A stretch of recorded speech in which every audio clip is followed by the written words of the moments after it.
Welcome all, of course, to the first featured event, which we have been waiting since long at World Social Summit for Development, the second, of course. And as we move towards the featured event number one, named Driving Change, Building Accountable Environment of Sustainable Social Justice, Economic, Political, Social and Legal Pathways, we also need to see how strengthened, how strong the civil society movements have been across the globe. And that's one space which we have right now when we very specifically are standing, are sitting, are talking, are having conversations around marginalized groups all together, coming together, discussing on various communities which have been facing discrimination. Jai Bhim, Oparoma, Lenthai, Salve, Uhuru, and of course, good morning to everyone. These are a few of the beautiful and powerful greetings which have been part of the global movements across various communities which have been facing very strong systemic marginalization and discrimination happening against them. And I, over here, represent major group of children and youth and Global Forum of Communities Discriminated on Work and Dissent, and of course, most importantly, the 270 million people across the globe which are facing work, caste, and descent-based discrimination globally. And of course, most importantly, as a youth, I'm actually standing in front of you and speaking over here. And this featured event has also been co-organized by a major group of children and youth and Social Watch. And it's an honor to welcome you all to the important discussion as we look towards the World Social Summit 2025, that's the second World Social Summit 2025, and reflect on what genuine accountability means in our collective pursuit of justice, especially when we talk about justice always and social development. And of course, as we all know, that accountability is something which cannot be seen in isolation. And it must be understood with a broader framework of social and development justice, which always comes along with accountability, but be it the member states, be it other people who are actually accountable, they often ignore these aspects sometimes. And for millions of people around the world, especially those from the communities discriminated on work and dissent, the indigenous group, the migrants, refugees, LGBTQI+, the most marginalized groups are often being forced to be behind the line always when we talk about SDGs and other progress. And true accountability actually means addressing the historical roots of exclusion, confronting systems that normalize discrimination, and ensuring that most affected are not just included, but rather are part of the decision-making process. So that's why we keep talking about again and again. We say that, no, we have included them, we are asking them to speak, but they have to be part of the decision-making process as well, and that's the first steps towards setting up the accountability altogether. And as young people, we are not waiting to be invited into these spaces. We are already leading the process. Me and other young panelists are also the example of this very strongly. And through youth-led movements and roadmap towards World Social Summit, we are shaping an agenda that calls for transparency, that calls for equity, and most importantly for the communities, which I've just mentioned, calls for the dignity for all. And this is why precisely civil society organizations play one of the most, in fact, not one of the most, in fact, the most important role when we talk about our road towards social development. They bring together movements across the globe. That's an example as we sit on the same panel. And connecting local struggles to global advocacy and ensuring that communities like CDWD, which are discriminated on work and dissent, communities like indigenous groups, migrants, refugees, and others facing caste-based discrimination are part of this discussion. And of course, as it leads to the decision-making process, and also not only tokenism, which we talk about. And this thing with civil society organizations coming together always has strengthened the process of global movements. And of course, thank you, and I actually look forward to the wonderful dialogue. And I now hand it over to Barbara, who's also my co-moderator, and also the chair of the board of Global Policy Forum, and serves as a policy analyst, and is part-time faculty member at New School Graduate Program for International Affairs. Barbara, the floor is yours. Thanks. Good morning, everybody, and thank you, Naveen. Naveen Gautam, I don't know if he introduced himself. He nicely introduced me. In addition, just a couple of comments, as was said. Civil society plays a very, very important role as an advocacy on policy issues, as a provider of services, but in a whole range of different ways. And on the panel today, we have people who are going to speak to those issues. And we also have a representative who is working with, who's a resident coordinator at a country situation. And so what we've got here, if you like, is a global perspective on the policy analysis, a substantive analysis, and also linked to the major group on children and youth, an analysis from a very specific regional context, and also then a country perspective. And one of the things that happens with conferences like this one is the way in which one of its strengths is actually the convening power that brings these various different perspectives and themes together. With regard to this particular focus on social justice, I think we all know, and Nav has already mentioned, how it deals with so many issues: health, food, water, in addition to so many different organizing groups. I have to warn you, we have very little time. And Nav and I are going to do our best, not only to moderate, but to be sharp timekeepers, to make sure that we can also have some interaction with you. And for no further ado, I'm going to turn it back to Nav to introduce the panelists. Thank you. Thank you, Barbara. So, we have 4 panelists right now, and I'm glad that we have the full panel. So first, we have Ms. Zahra Bazi, who's the program director at the Arab NGO Network for Development, where she has been working for over 14 years. And she has extensive experience with international organizations in both the Arab region and Canada, focusing on human rights, social justice, and sustainable development. So should we straight away request the panelists to add? Oh, okay, perfect. Thanks, Barbara. So Zahra Bazi, we have a question for you. It says, in the implementation and follow-up to the World Social Summit process, political declaration, what are the key challenges and possible solutions for accountability and sustainable development in the Arab region? Sarah. Thank you. Good morning, everyone, and thank you for the floor. So as we meet here in Qatar, and where the Doha Declaration is adopted by world leaders to boost efforts on social development and to reaffirm Copenhagen Declaration and add new pledges related to inequality, social protection, care society, and financing for development, it's important to speak honestly about accountability and to move from words to actions, especially in the Arab region, where war, instability, and exclusion continue to block development. Across the Arab region, from Gaza to Sudan, from Yemen to Syria and Lebanon, wars and crises have erased years of progress. Genocides are committed, public institutions are weakened, economies are fragmented, and trust between people and authorities is badly damaged. In such conditions, accountability is not a luxury, it's a lifeline. Without transparency, justice, and participation, there can be no lasting development. There are 3 key challenges for the region and for accountability and social development in the region.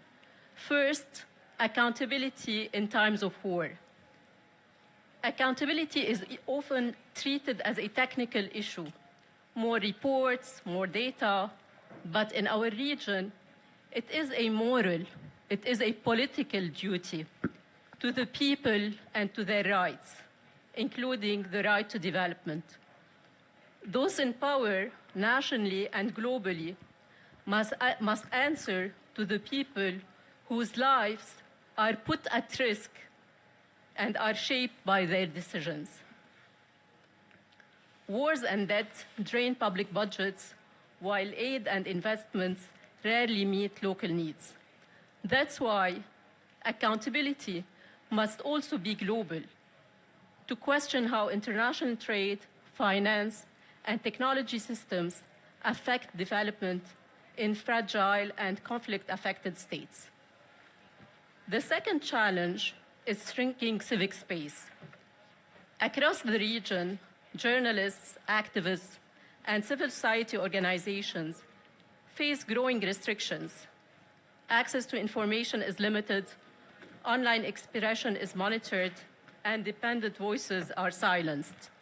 Yet, civic participation is the foundation of accountability. Without people's voice, there is no transparency or inclusion. As we discuss here in Doha, digital transformation and AI, we must ask ourselves, who has the right to speak and organize online? And how do we ensure digital spaces are open, safe, and grounded in human rights?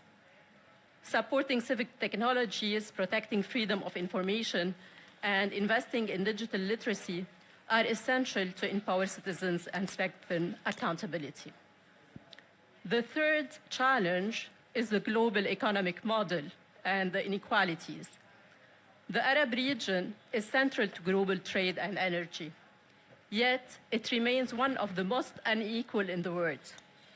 The current financial and trade systems traps developing and conflict-affected countries in cycles of debt and dependency. True accountability requires rebalancing global power, giving Arab and other global South countries a fair voice in shaping the rules on debt, taxation, technology transfer, and climate finance. So, in order to move to a new accountability compact, we need new accountability framework, one that connects peace, human rights, justice, and development. Nationally, we need to rebuild trust through participation, civic space, transparency, and oversight. On the regional level, we need to strengthen cooperation and data sharing on human rights, on gender equality, and on SDGs. And globally, we need to ensure that accountability is mutual, not only from governments to citizens, but also from international actors and corporations to the people they impact. So accountability is how we rebuild our institutions, our economy, and above all, how we rebuild trust. Governments must be accountable to their people. Global systems must be accountable to fairness, to justice, to human rights. And our progress, our true progress, must not be measured by growth, by GDP, but by inclusion, rights, and participation of all. Thank you, Zara. We really need to ask the question that when we talk about digital literacy, when we talk about accountability, who are those people who are able to access all those online platforms? And we have often missed talking about these issues. And of course, the most marginalized groups have been the ones who have been on the receiving end when we talk about the struggles they face. So thank you very much, Zara, for this one. And of course, as we move towards the process of peace, justice, and development, which very specifically synchronizing them together, Zara had talked about, I'll now request Ms. Gigi Alsobrook, who's a development officer at Migration, Children and Youth platform. Gigi serves as the Business Development and Partnerships Officer for the Migration, Youth and Children platform, which she also leads youth-led advocacy and accountability initiatives on youth and migration. I won't give a long introduction, Gigi. We don't have much time, but I'll move to the question again. In the last few years, there has been a stronger emphasis on youth participation at the UN level, which all of us must have seen. I can also see most of the youth sitting in the room right now. That's why this is a very powerful part. What are the couple of examples of what is actually working well, Gigi?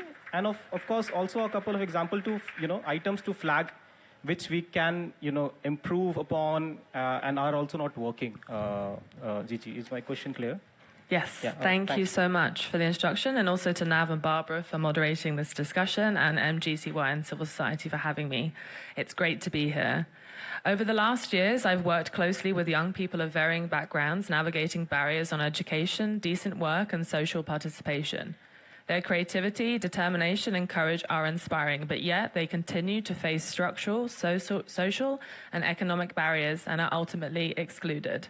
Including young people directly demonstrates what meaningful youth-led accountability looks like in practice. Their lived experience brings nuance and depth to discussions.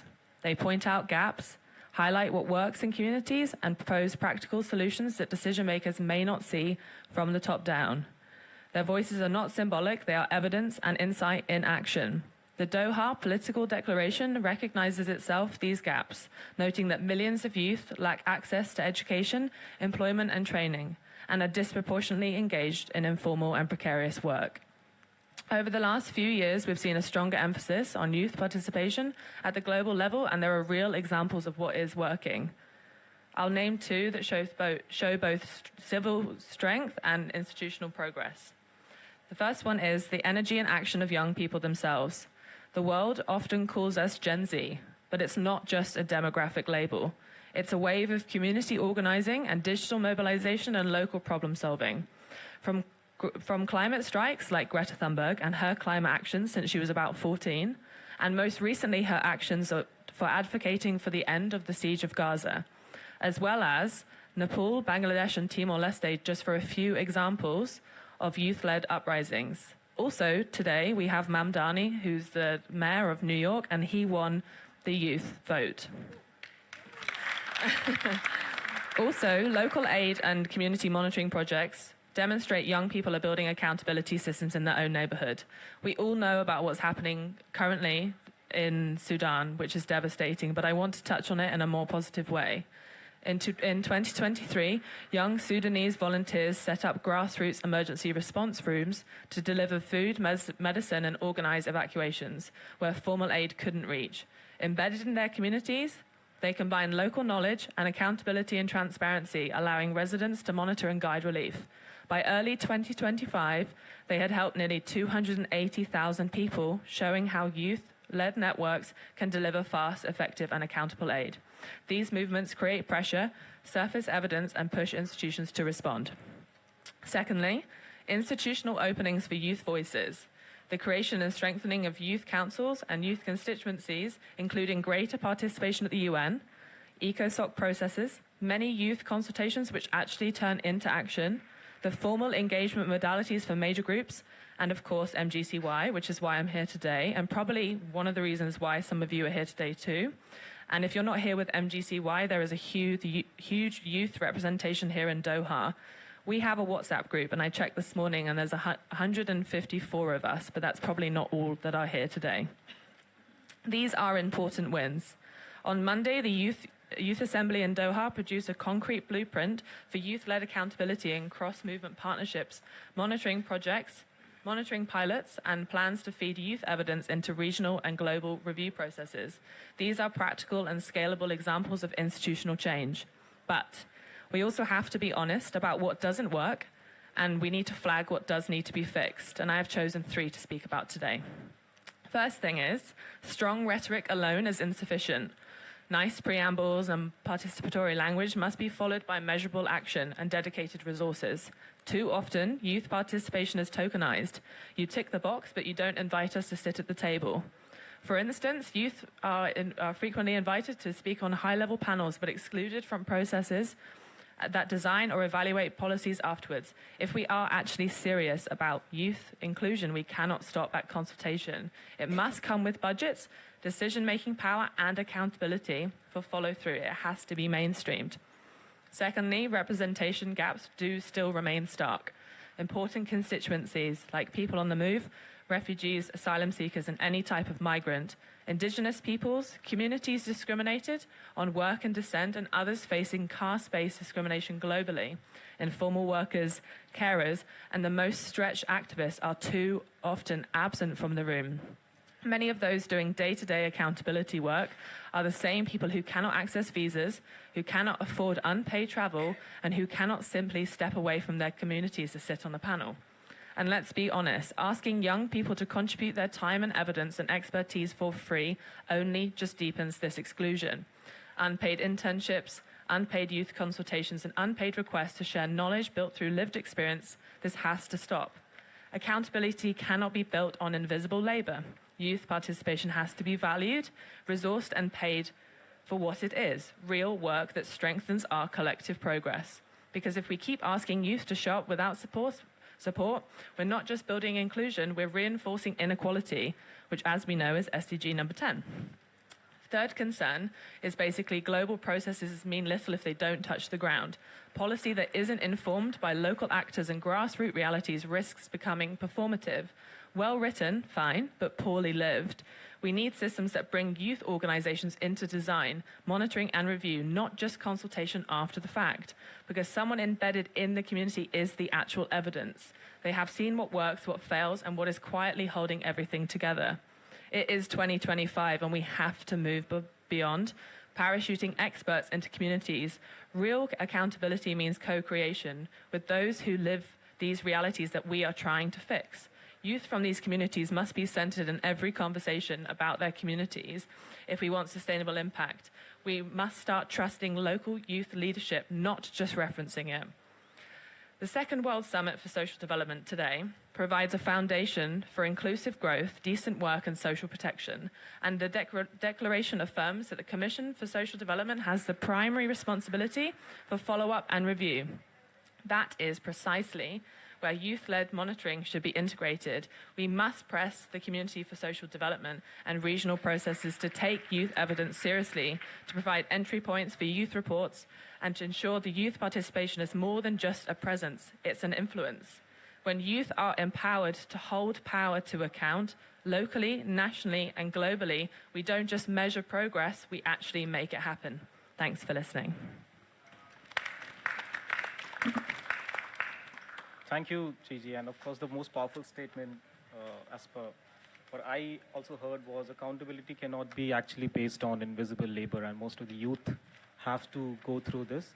And also very specific aspect which we always come across is how strong are we at the grassroots.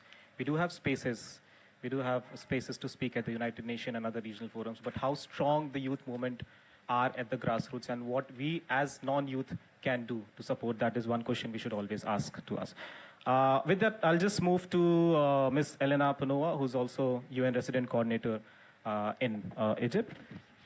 Ms. Elena took up the position of UN Resident Coordinator in Egypt in 2021, and she has more than 22 years of development and management experience, including all aspects of program management, cross-area collaboration, and resource mobilization.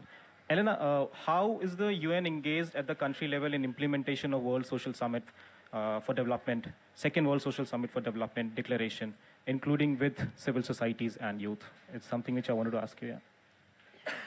First of all, thank you very much for the opportunity to bring the country perspective and also to bring the perspective of a United Nations country team. That is expected to work, very closely with the civil society at country level.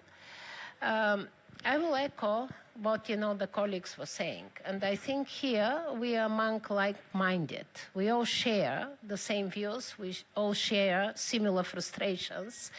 And we all, I'm sure, are convinced that we can do much better.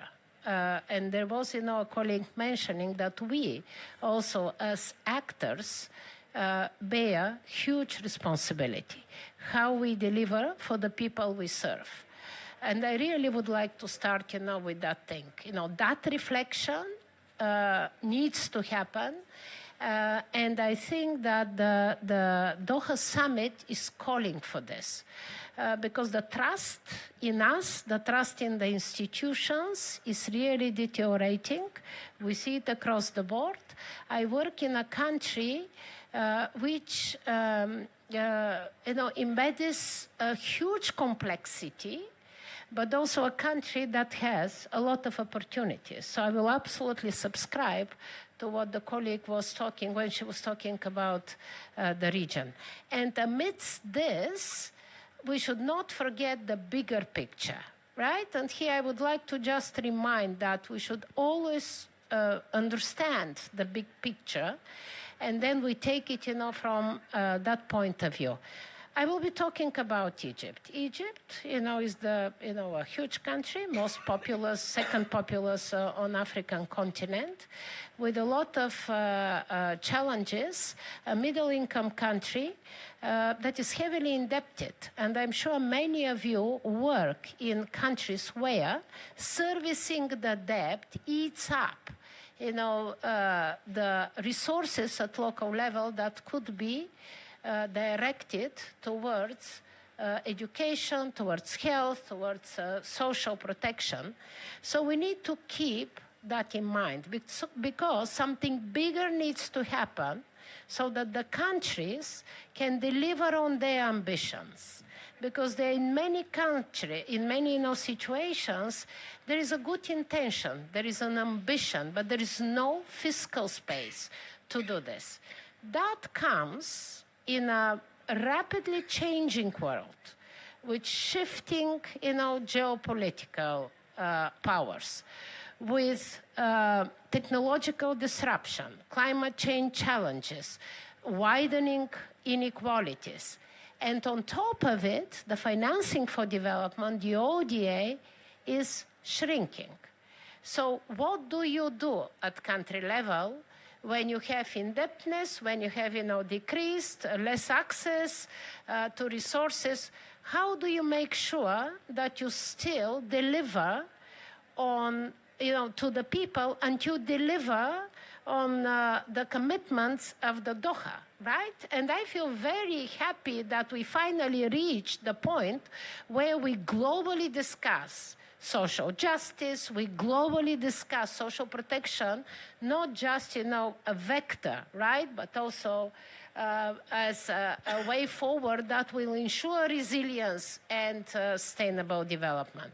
Investing in human capital, leaving no one behind.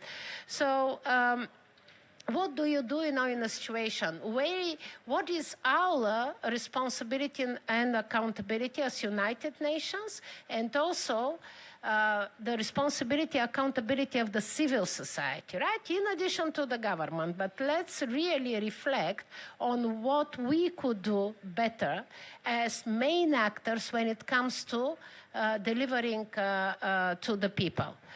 And delivering to the most vulnerable. Because with the cuts, with the decreasing financing to development, we know it. We all come from country levels. The most impacted are the most vulnerable. From Egypt's perspective, when the cuts happened, and I'm talking here UN, right? 87 million. And 87 million of programs were cut, and they were cut migrants, refugees, and host communities, the most vulnerable in the context of Egypt, women and girls, so hardly, earned gains in that space, and programs were halted, and then children, learning spaces for the Palestinian children that are currently residing in Egypt, which do not have access to the formal education. So the most vulnerable were impacted. And who are the actors that are delivering to the most vulnerable? Is the UN, and it's the NGOs. That's, the story. We are the ones that are working closely with the government and supporting, in some cases, like migrants and refugees, the entire responsibility is on us when it comes to delivering social protection, access, and all this. So, and who was also, it was the UN and it was the NGOs that were impacted by these cuts.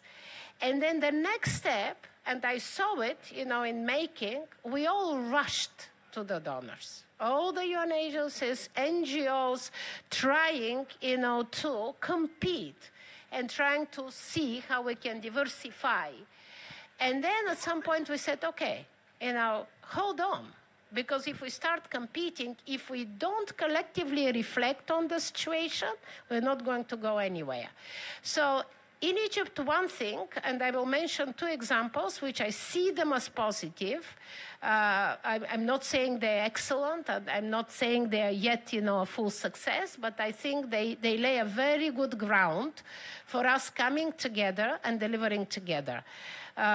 Because in many cases, there's a lot of overlap. There should be a complementarity, but there is an overlap. There is no meaningful engagement, right? We see each other more UN, being there. We have a huge footprint in Egypt. We see the NGOs more as implementing partners instead of really, partners, meaningful engagement. So we have a format which we've established a few years ago, which is called, NGO UN dialogue. We meet every quarter. And when the cuts happened, when obviously, the changes were unfolding, we decided, and that's what we are finalizing, to do a joint vulnerability assessment to understand, but jointly, NGOs together with the UN, and that was led by the NGOs, to see where we stand when it comes, what's the impact of all these changes, of all these cuts, of all the pressures from migration, on the systems in Egypt, to see where we stand with that joint vulnerability assessment. And in our next dialogue, what needs to happen, we will reflect, understand the vulnerability assessment, and then we will go to the government and have a discussion with the government and reflection jointly, because there are many areas when one would expect the government to step up, or at least to realize, right, where the situation is. That's number one. So a good format that puts a structure in these relations between the UN and the civil society. And number two, talking about young people, again, representation, I need to, finish. I will just give this small example. What we did in Egypt, we established, and we are one of the 40 countries that has a youth advisory board to the UN country team. So it's not just a consultative body, it's an advisory board from young people across the country, where we expect them to be next to us when we are doing our programming. I will stop here, apparently. I don't have... there will be a second round of questions. Okay. Thank you. Thank you for that opportunity. Thank you, Elena. And also thank you for bringing up the aspect of accountability of civil society organizations as well. But the reality is also that there is a major fund crunch happening across the globe, which all the civil society organizations are also facing extensively. But thank you for bringing up the whole aspect of accountability again. Now we have one of the most wonderful person on the panel. All of you, of course, everybody else is.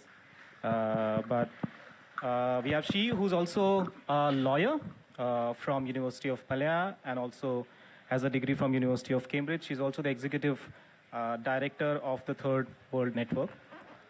Chia, you have come across more and more reports which are focusing on the challenges when we talk about social development extensively.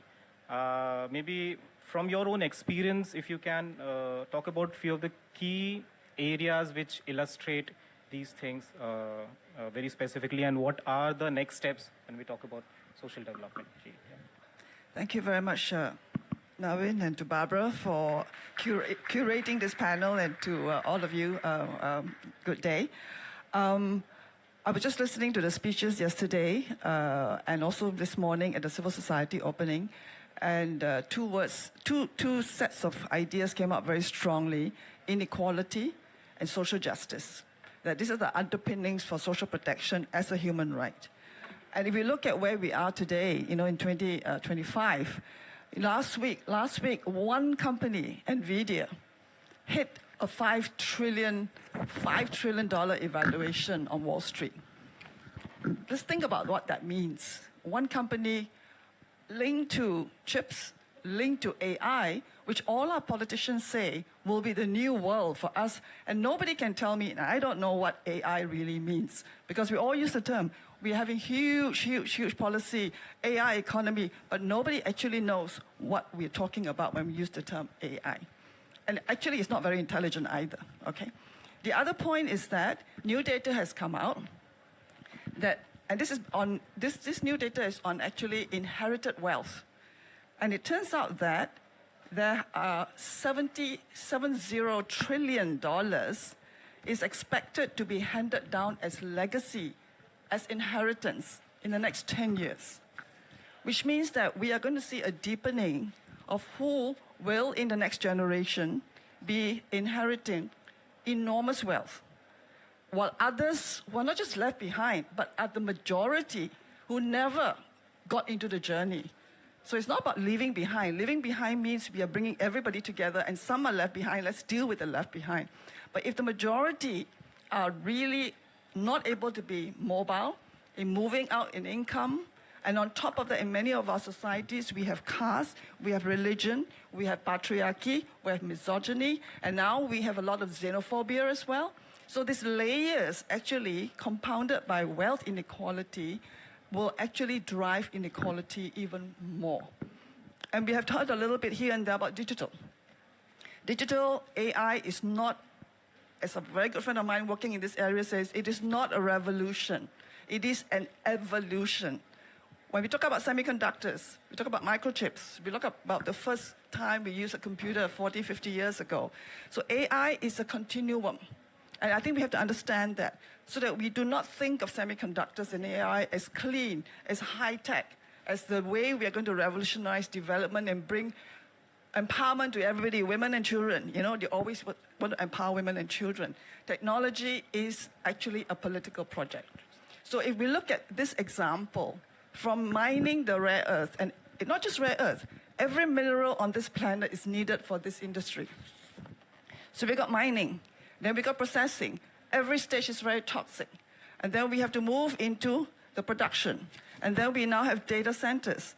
Every time, unfortunately, we don't think about it, and we should think about it, about accountability. Every time we download something on TikTok, every time we prompt ChatGPT, for example, every time you ask ChatGPT a question, 15 bottles of water is needed to run the data centers. So an average hyper data center in my country, in Malaysia, can actually fuel the electricity needs of a medium-sized town of 150,000 people.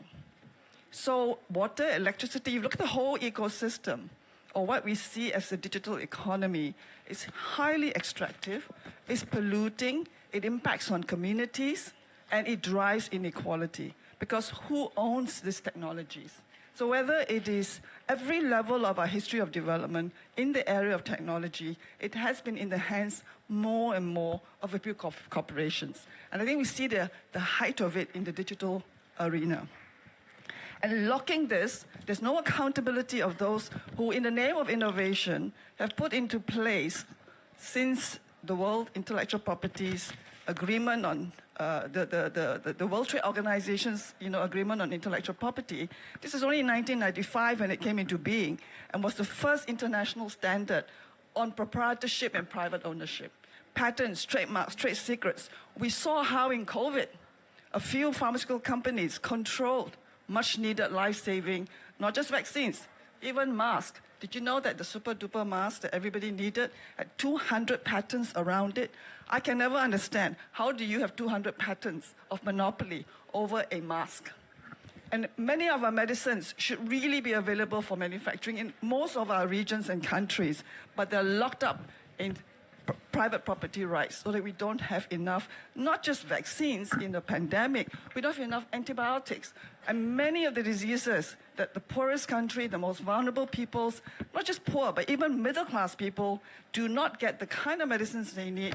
The disease of the majority of people, the diseases don't get attention because rich companies, rich innovators, so-called, and pharmaceutical industry only will design for those who can pay. And the use of AI to speed up gene sequencing, to do innovation faster, to do gene testing, are all about not leaving people behind, but carving out populations, huge populations in the planet, where we will have no access to medical care, to the most basic. At the same time, debt, austerity, privatization notions that sound so attractive because it's supposed to be more efficient, has really destroyed public health systems. We have destroyed our public education systems. And today, farmers across Asia, South America, Africa are fighting to retain sovereignty over seeds, over knowledge, over how we practice farming. Because a few seed companies and chemical companies, again, wanting to solve all our food needs with drones and AI, are promising that technology will solve poverty, technology will solve our health problems, technology will also feed us. And the question is no. Because technology is diversity, knowledge is systems and diversity, and it is in the hands of people. For young people, we see in Gaza, generation after generation, the whole area of the Palestine territories. Where is there hope? If you live in a territory, and it's not just in that region, we see it across Sudan, we see it across Yemen, so many of our countries, and we have warships off the waters of Venezuela. Why? Because we do not conform to a certain idea of development and power. As we speak, country after country are being pulled into bilateral negotiations with Washington. And those negotiations deny everything that United Nations has stood for, because it really is about power. And just yesterday, there was an attempt in the International Maritime Organization to introduce some degree of climate resilience, into shipping. The industry is very polluting in terms of emissions. The United States are now reported, I'm going to end here, as bullying not just developing countries. We're kind of used to being bullied in negotiations. But I think the European delegations got bullied, threatened with personal threats if they were to push for a shipping industry that will be more climate friendly. It's all coming out. What do? We're not despairing because there are so many things being done. Gig workers are organizing. Gig economy workers have no rights. But today, we see in India, we see in Malaysia, we see in Indonesia, and we will see more and more across Africa and South America, and it started in Europe, Uber drivers, gig workers, they're all organizing. So political organizing is the way to do it. Young people are working with people with experience because nothing is really new. So let's not waste our time. Let's work together. And there are human rights instruments, there are human rights special rapporteurs. Let's defend the human rights, social economic rights, not just civil political. And together, we have mechanisms to defend, to improve, and it has to be really at the heart of it with people involved. Thank you.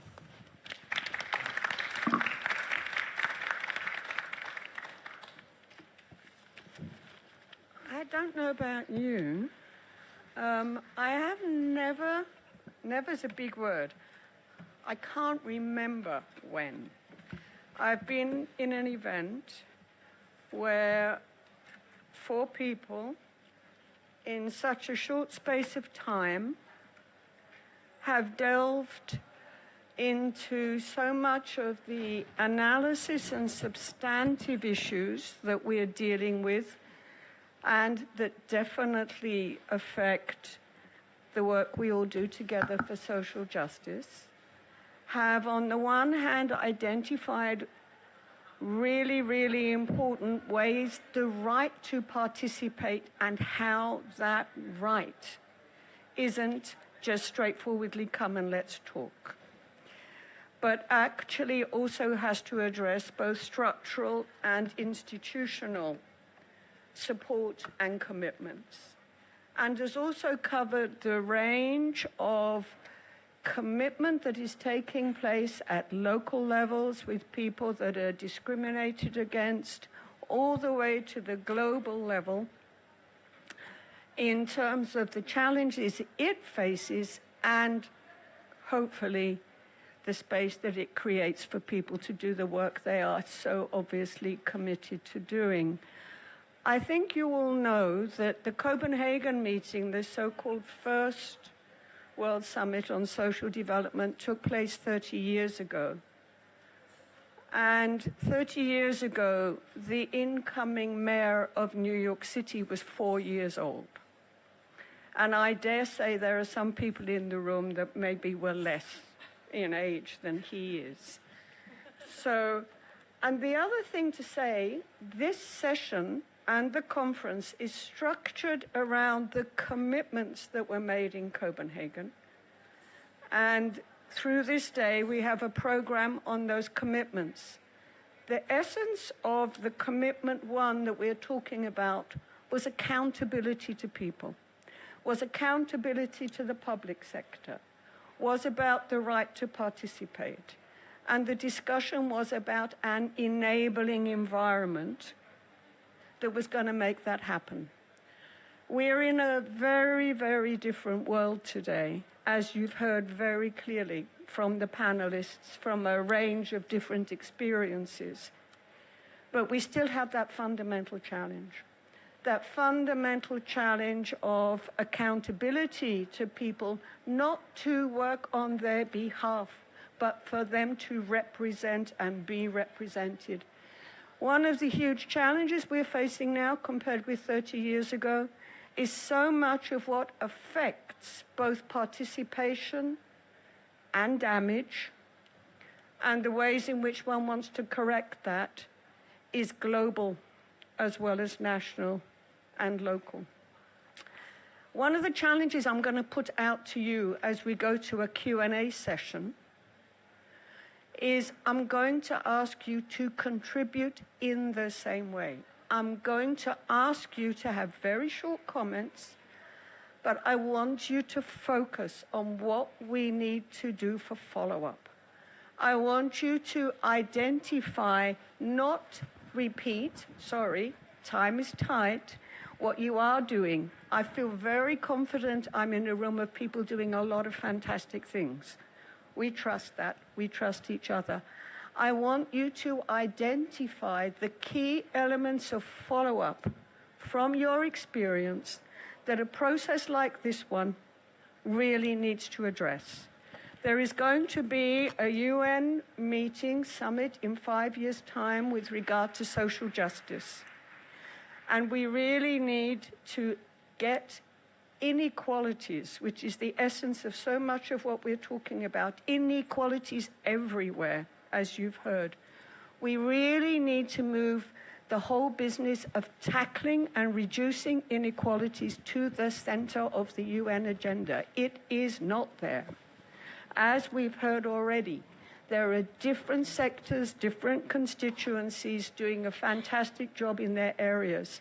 But we must not be competing with each other for limited resources. And all of this is happening at a time when we've also heard from Eleanor that the cutbacks around the UN and the global system are severe. They are overnight and they are happening.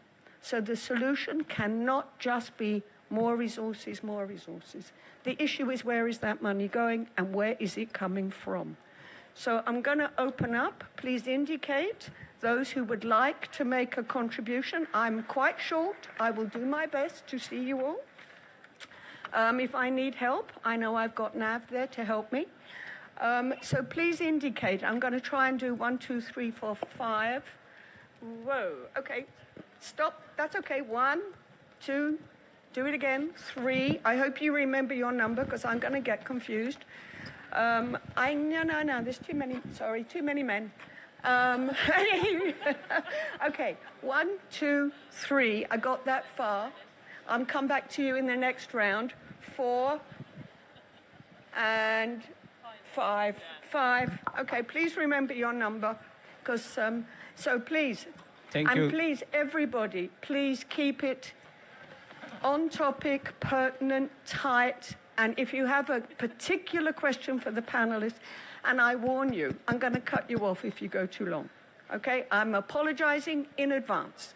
Thank you very much indeed. My name is Ziaur Rahman, and I'm from Pakistan. I represent Pakistan Development Alliance and Asia Development Alliance. We've been talking about 30 years ago. So 30 years ago, I was 24 years old. I had control over my thoughts.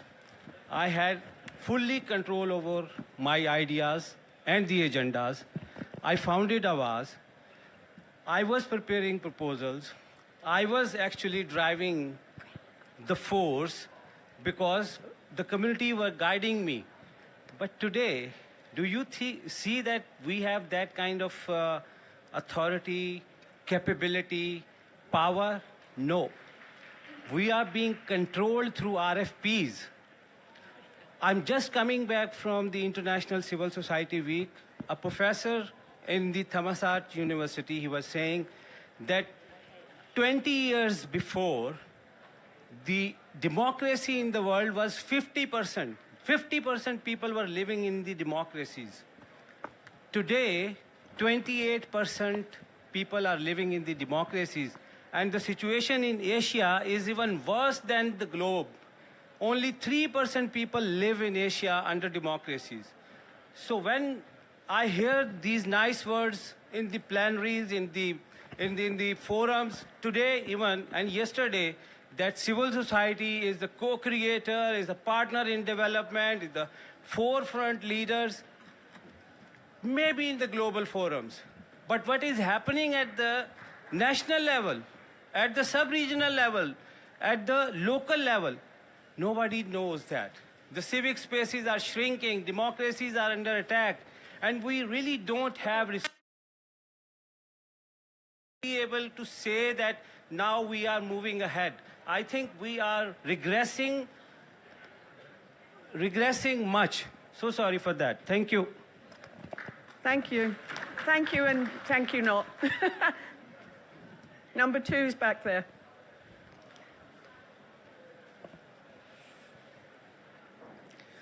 Thank you, Ma'am and Chair. I am representing on GFOD, the Asian Dalit Rights Forum.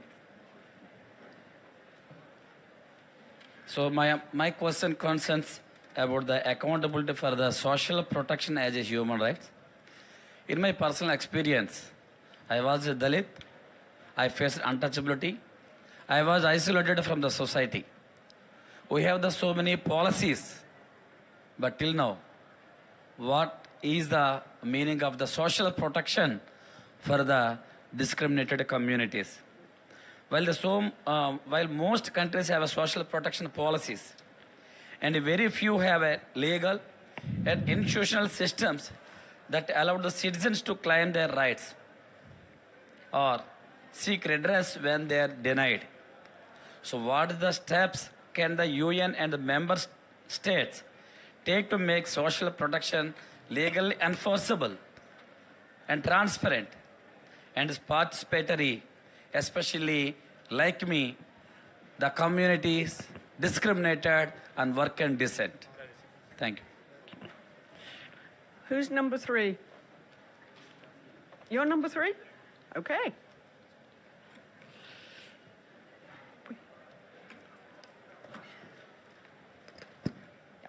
Hi, everyone. Can you hear me? Okay, so hi, everyone. Thank you for the panelists. Thank you for the facilitators. And thank you for everyone in the room. So in brief, I'm Yasmin. I'm from Egypt. I work with civil society organizations across the region. And I'm coming here with the major group for youth and children. And I'm representing a climate organization. So I resonate with most of the panel. My question, and I will be very, very brief, but it's related to my experience throughout this year. I started doing a lot of youth advocacy and youth mobilization, especially this year since CSW and up until now. And all the time when I leave these spaces, these kind of global spaces where we all come together, emphasizing the same word, repeating and more or less the same message, it comes to my mind that after such event, what happens? How can we still emphasize the same things that we're saying here? And the same thing comes to my mind every time, which is co-sharing power, co-sharing spaces. And I don't know, but you're the experts here, and I wanted to seek your opinion. What does co-sharing mean for you? Is it a place where young people are consulted, paid consultation, or organized, and then the governments take the decision at the end of the day? Or like the political declaration says, yes, a lot of mobilization with the civil society has been happening, but at the end, it was an intergovernmental process. So that's my question. What's your take on co-sharing power? And that's it. Thank you. Thank you. She's got it. I think you were the real number 3.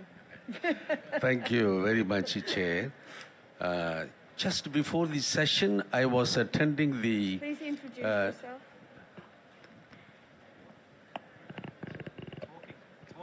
Please. I am Aloysius from India, representing the Global Forum of Discrimination Based on Work and Descent. Just before this session, I was attending the CSO opening statement, opening event. And the last speaker, who was summing up, so to say, made 4 points, and one of the points was very important point. It was very striking for me. That is to say, when she said she went through the whole political document, one point that was missing is accountability. Accountability. And that's why I'm very happy that we have taken up this theme of accountability in this event. Now my question is, 2030, SDG 2030, is it going to be a year of celebration of SDG, completion, fulfillment, or is it going to be a year of postponement, another postponement? In which case, the follow-up is going to become extremely important for civil society in terms of accountability, because the state actors, I can say as example in my own country, the state actors look at people as consumers, not only economic consumers, but also not only market consumers, they are political consumers, even in what you call in view of elections and so on. Not as subjects, I can very well say not as subjects. And therefore, I think as a follow-up, civil society has focused on how we are going to energize the people and engage them for accountability, particularly the youth. I think this is important. I have a few points about that which I'm not going to mention now, not necessary. Practical ways. I think energizing people, engaging them, I think such designs are needed. People and the youth, I think we are the ones, the state will never do this. I think we have to do it in terms of considering people as subjects, as really producers of a new society, not consumers. Thank you very much. Over here. In the front. Right at the end. Thank you. My name is Najla Al-Haj. I'm from Search for Common Ground. I was listening with very much interest till I heard, I think it's working, right? You need to hold it close. Oh. Till I heard with interest that... Please introduce yourself. Yeah, my name is Najla Al-Haj. I'm from Search for Common Ground. I was listening with interest till I heard someone from the panel saying, we need a new frame for accountability. How many new frames do we need? And I think this is exactly what governments want to hear from us. New frames after new frames, and we are in the never-ending circle of wasting resources and not really addressing the real issues. The other point, and I would like to take Egypt as an example, since we have someone from Egypt.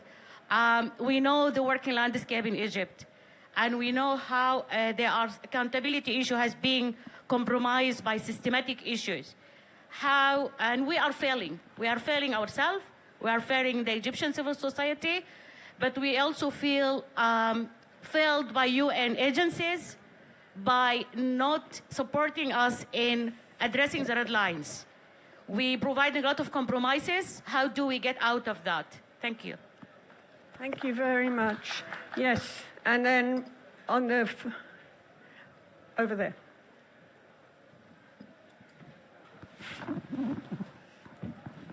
You can see I'm in a rush, can't you? We're already extended our time, but we're going to go for at least another 7 minutes, okay? Overall, I mean. Thank you for this session. My name is Dr. Peter Olumuji from Nigeria. I represent International Association of World Peace Advocates. I have a question to ask from the contribution of the Speaker 1 and Speaker 2, where they talked about the voices of the youth, very essential, and the shrinking of the civil space, gaining access to information. My own focus will be on the youth, and the question goes thus: how can the digital space be open more to the youth to access relevant information with the assistance of the United States. Thank you. Okay, now I'm going to sneak in two more. Ooh, I shouldn't have said that. I was going to say I'm going to sneak in two more questions before turning back to the panel and ask them to be equally brief. But since I made that mistake, I've seen many more than two hands. Okay, I'm going to pick up a couple of people from the first round and apologize very much to everybody else. Someone here in the front row and then someone three. And please be focused questions, be sensitive for everybody in time. Yes. Okay, thank you.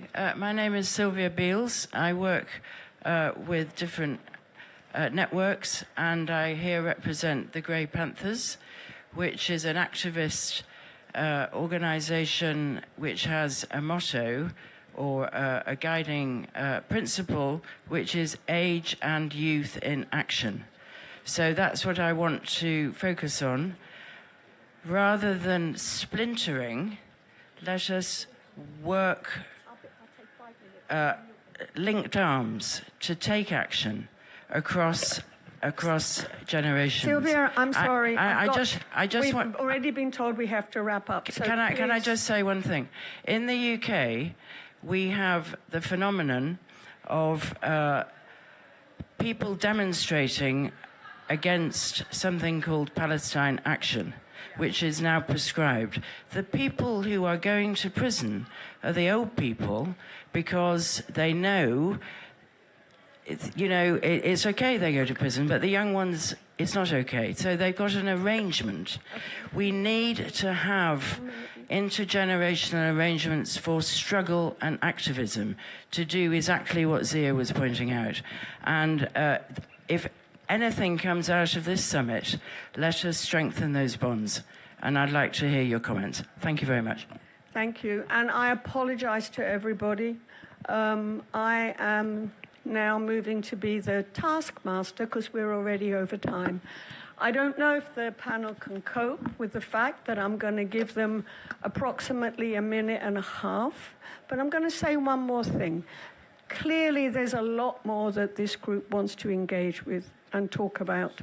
I don't know whether we can find another time and another room spontaneously, but we will explore that. And if that comes together, you will receive the time and location on your various WhatsApp groups or emails. Okay? Okay, let me see. Should we start from that end? Do you want to start, Eleanor? Thank you very much for being so frank with all of us. I think some of the issues that you touched upon, they will continue to be issues, right? So don't expect us to give answers and solutions. And this is where the shared accountability, shared responsibility needs to come. This is where I was talking about meaningful engagement, right? When we don't just see each other as competitors and partners, but we meaningfully engage. And I gave a few examples. On the first speaker, how you make sure that social protection is equal for all, right? That it becomes a human right. And here, again, I will go back to the example of Egypt, where migrants and refugees are in this space where they're not covered by the social protection, by the safety net, right? By law, they are not. Only health, education, but when it comes to safety net, they are not. What do you do, right, as NGOs? You try to, provide support in that space where the government is not providing the space. On the social protection, you establish... Elena, I'm sorry. Yeah, I know. Sorry. Co-sharing power, that needs to be put again into the context. What do you mean co-share? What do we do after this forum? You go to your own organization and you work, at the grassroots level, if it is there. You don't expect that you will be co-sharing. I apologize. Yeah. This is where I am much tougher than I look. Zara. And thank you for, yeah. On the red lines, I wanted to mention, but it's okay. Please. We are already being rude to the next group coming in. We really have to keep moving. Yes. Okay, I want to thank everyone for the contributions, like the very rich contributions. I will not answer questions because there are lots of issues. I think that I need to confirm that accountability is needed at this point. It's not a framework that is needed specifically or something new. It's to reaffirm our commitments to accountability, to participation of different stakeholders, of civil society specifically, more space for civil society, for really contribution in policy making and in implementation of the declaration. Okay, just three things. Follow-up must be participatory. We also need to be working with local actors, and it has to be working from the ground up. And also, I was thinking about who we're accountable to, and it's a big question. And we talk about being accountable to our governments, being accountable to parliaments, whatever. But I also do think we need to be accountable to ourselves, and I do think there's a huge power to youth in these movements. Thanks. Thank you. When you have power, you don't give it up. So nobody's going to give it to us. And I think holding power to account is absolutely crucial. We are living in a world today which is deeper than ever in terms of inequality. The World Bank and IMF has only one veto power. We always talk about the Security Council, but Barbara always reminds me, you pay $1, you get one vote. And so the one richest country in the world has a veto power. That's why they will never walk out of the IMF and World Bank. They will walk out of the WHO. The United States just paid up all its dues to the World Trade Organization. So you can see where the power is. So I think we have to hold accountability to power. And I was a young person before, also all of us were. I was mentored. I was mentored by those who brought history of our colonialism, history of activism, and what we could do that could go wrong, and understand where we are locally and also to learn globally. We don't come to these conferences to get solutions. We come here because we want to be each other. We go back and we organize with knowledge. Thank you.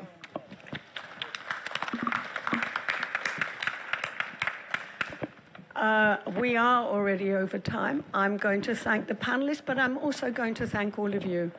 The questions, the focus, the way in which we understand accountability, and the way in which we understand that we are an important part of this process of change. Thank you all very, very much.